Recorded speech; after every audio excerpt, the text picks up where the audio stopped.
Hey guys, it's Jesse here, and the Bills picked up the dub 31-21.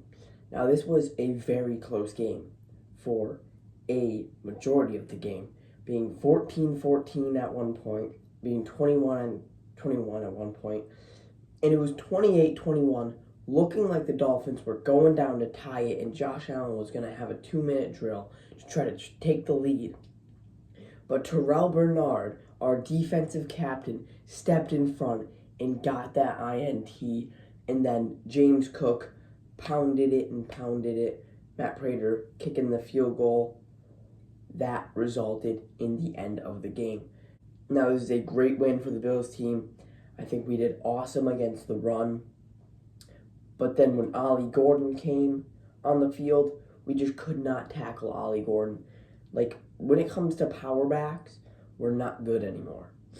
But elusive backs, we can tackle very well. Devon Achane, I don't think was very successful on the ground. He was pretty successful through the air, though. Tua looked very comfortable the entire game. Even though he was taking all these checkdowns, our pressure really wasn't getting there. His O-line, which is the majority backups, really blocked well for him, and that's a little bit of a concern for this Bills team. It was coming off of a short week, and we still have Ed Oliver out, so that obviously is going to play a big role. But we need to shore up our run defense when it comes to power backs, and we definitely need to get some better pass rush. But when we needed it most, Deion Walker caused a little bit of pressure, getting into his face, and then Tua fired that ball lefty like a weirdo, and TB was there to get the INT to seal the deal. And then on special teams, Matt Prater missing that field goal in the beginning of the game was very clutch. That resulted in the Dolphins having a good field position so that they can drive down and score a touchdown right before half. And the Bills had no time to do anything once they got the ball back, so we went into halftime 14-14. But the Bills, once again, at least in the first half, we really controlled the ground game. We kept running it, and yet again, Josh Allen didn't have the greatest yards through the air, but he did do some stuff on the ground. He's still the best dual-threat quarterback in the league, in my personal opinion. Obviously, as a Bills fan, there's a little bit of bias in there. He was doing what he needed to get the W, and he was taking what the defense was giving him on those first few drives. They actually kind of unleashed him, but then it was a little bit more conservative after that. And Jimbo, I think, was around probably 70-ish rushing yards or something. And we didn't really have any other rusher that contributed. But then, what I gotta say is our tight ends are awesome at blocking. Like, we run 3 tight end sets so frequently.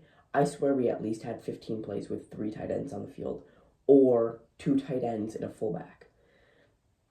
Like, Joe Brady loves running the ball. Even when there's 3 tight ends on the field, the defense knows there's probably about a 60% chance we're running this football, yet they can't stop it. We had so many times where we had 3 tight ends on the field, and then Jimbo broke one off for 10, 15, or at minimum 5. So it's just crazy how efficient our offense is with 3 tight ends on that field. And then Elijah Moore has been looking greater and greater. We still have yet to see Curtis Samuel play on this team this season. So I'm not sure what we're going to do. Are we going to cut him? Because I know Joe Brady and Sean McDermott, back when they were in Carolina, worked with him. You know, Curtis Samuel could be a very bad free agent signing from last year. We gave him like 3 years, $33 million, and he has yet to play a game this season. Instead, we've just resorted to 5 wide receivers, and Tyrell Shavers has been seeing the field, and he did make a difference with, I think, 2 or 3 catches, one being on a 3rd and short, converting. But the development of this team is great, and we have a lot of young studs. And most of our players on our team are all drafted by Buffalo. When I looked at the Dolphins, I'm like, most of their defense consists of people that were definitely not drafted by them. And I'm so glad that Buffalo is just so great at developing people, but then we're so bad at free agent signings.